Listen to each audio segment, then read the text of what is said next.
What's the biggest problem with Hargreaves Lansdown? That's going to be the topic of today's video.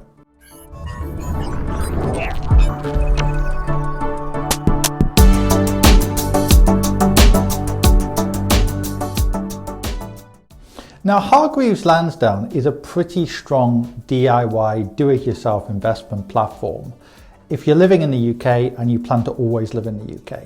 It's not perfect. The fees are a bit higher than some of the other competitor companies.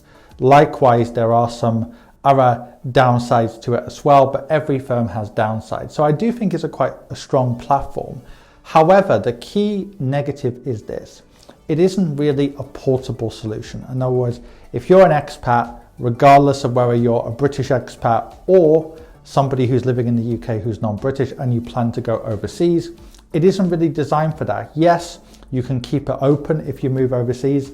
Yes, in some EEC countries in Europe, you can add more, but it's not really designed as a portable solution. If you're going from the UK to, I don't know, Dubai to Mexico, back to the UK, it's not really portable. It's not supposed to be portable. Now, some people say, oh, well, I'll maintain a bank account in the UK, they'll never know. But that's a very high risk strategy because technically speaking, it's illegal to open up or let's say keep paying into an ISA if you're leaving the UK. So that's another thing, right? If you open up an ISA and then you leave the UK, you're not supposed to contribute more to that particular investment. If you get found out, it could be considered tax fraud. So it's not really a expat friendly account. It's not really friendly to those who want to retire overseas either.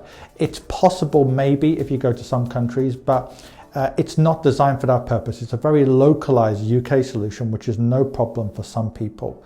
But it's not a solution for everyone.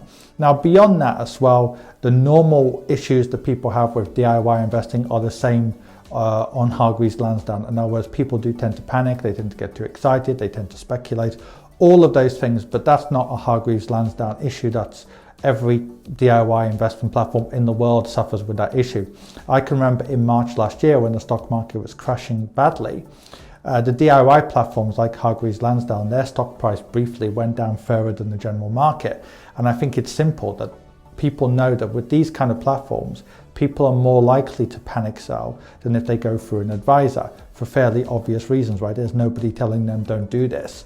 So that's another thing, but that's not Hargreaves Lansdown's issue. They do have a service like to give advice to people at the higher end, but I think pretty much 98% of their clients are do-it-yourself. So my conclusion is it's a good investment platform, has many strong things about it. It's perfect for some kinds of people in certain kinds of situations. It's great that you can pay on credit or debit card on the investment platform. However, it's not expat friendly. It's not ideal for someone who's going to be moving around the world.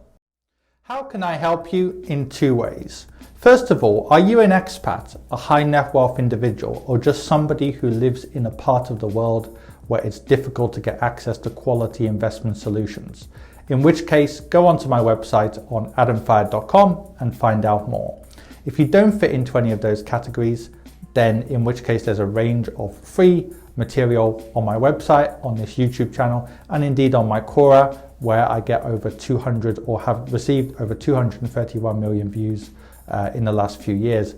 And finally, if you want to actually read my thoughts in more detail, go onto Amazon and find my book on there.